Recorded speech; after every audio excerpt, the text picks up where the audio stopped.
Today I'm going to be doing a revisit. I'm going to St Tysilio Churchyard. This is the churchyard which covers the entirety of a small island on Afon Menai here.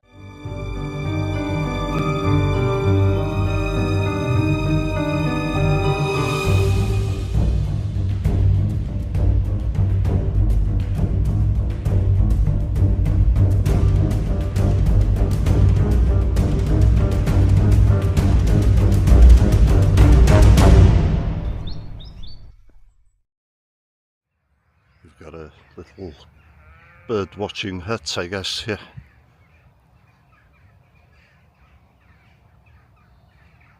Just going to wait a little while for the fog to clear a little bit and I'll get the drone up.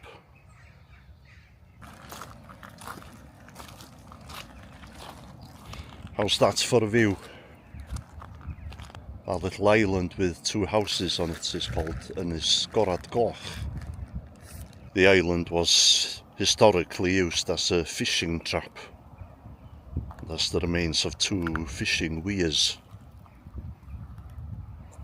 which were constructed in 1842. You can see another bridge in the distance there in the fog. That's Pont Menai. It was designed by Thomas Telford and it was opened in 1826, and it's the world's first iron suspension bridge.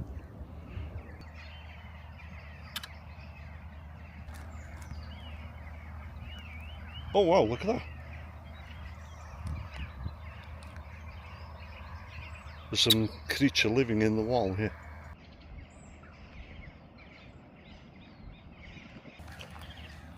Okay, he's not too happy that I'm here, so I'll leave.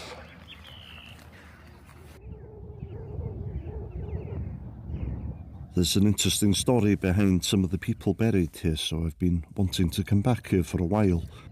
Also to get some better drone footage than I did on my first visit.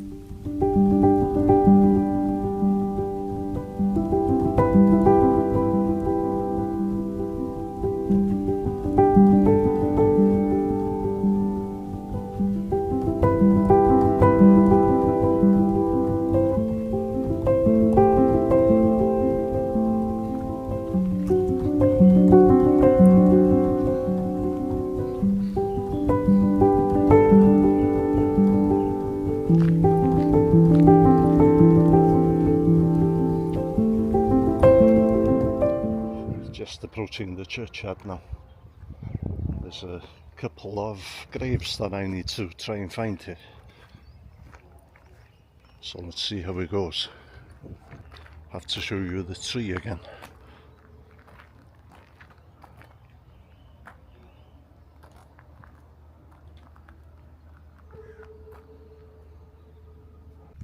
Church door seems to be open. Let's have a look. St Tysilio built this church 630 AD.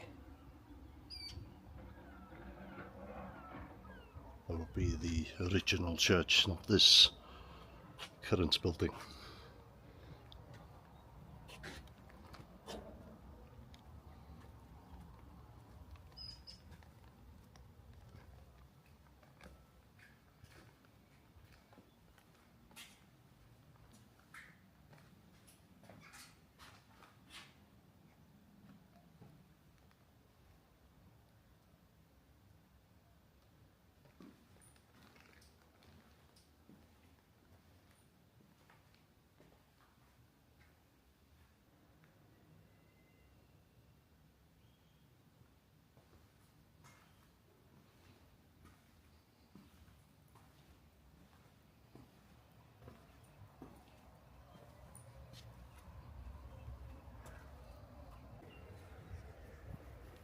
This is the grave of John Evans, who died in 1888. He didn't know the year of his birth, but the headstone states that his age was 65 when he died.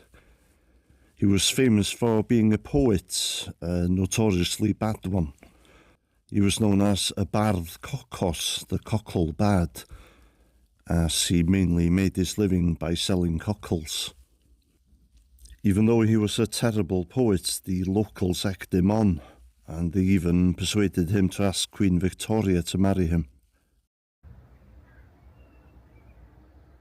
Grave of Mary Blackwell. She died in 1801 at the age of 59, and she lived at a ferry house in nearby Porthaethwy, where the main ferry crossing between Ynys Môn and the mainland was located before the construction of the Menai Bridge. The inscription on the grave states that her children Robert and Anne were buried on one of each side of her. Her husband Thomas is also buried here. He died whilst the Menai Bridge was midway through construction. The bridge would have been opposed by ferrymen like Thomas, as it would have largely eliminated their trade. Look at the inscription at the bottom of the headstone. The stone is not to be moved from hence.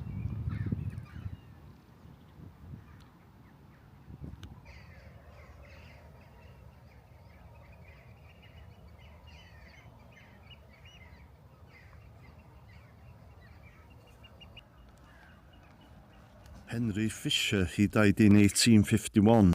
He was the first superintendent of the Menai Bridge, which he helped to construct. Thomas Telford mentioned him in his autobiography as a foreman who assisted in putting up the ironwork on the bridge. He also noted that Henry Fisher was appointed bridge keeper and principal toll collector in 1825. The bridge was opened in 1826. The grave of Edna Gray Pritchard, who was born in 1913. Her father was from the town of Porthaethwy but made his fortune in Liverpool, and he left a substantial sum in trust for Edna. Edna was a student in Oxford, and she made friends with other people who enjoyed mountain walking. In 1935, she and 3 friends came to the mountains of Eryri for a weekend. After making a decision to split up whilst on Mount Tryfan, Edna suffered a fit and collapsed. A friend went to help after wrapping Edna in spare clothes. Search parties scoured the mountain all night, and Edna's body was discovered in the morning, 500 feet below the spot where she had been left. She had probably regained consciousness and stumbled over the edge of the mountain. Grave of Richard Davis and several of his relatives. He was born in 1818, one of 3 sons of a prosperous local trader. He became a Member of Parliament from 1868 until 1886.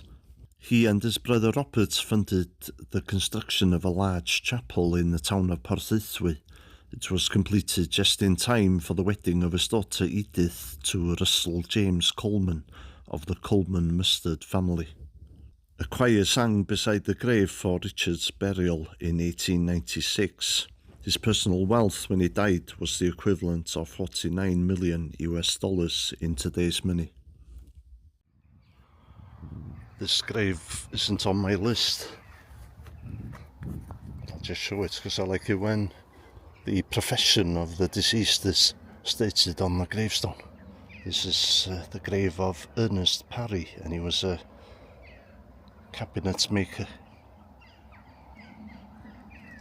He died in 1921 at the age of 42.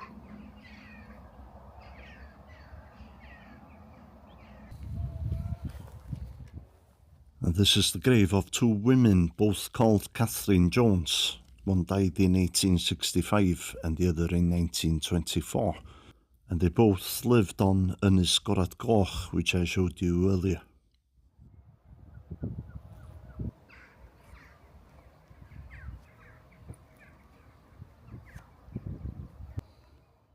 Thomas Hughes, when he died in 1890, he was considered one of the longest established tradesmen in the area.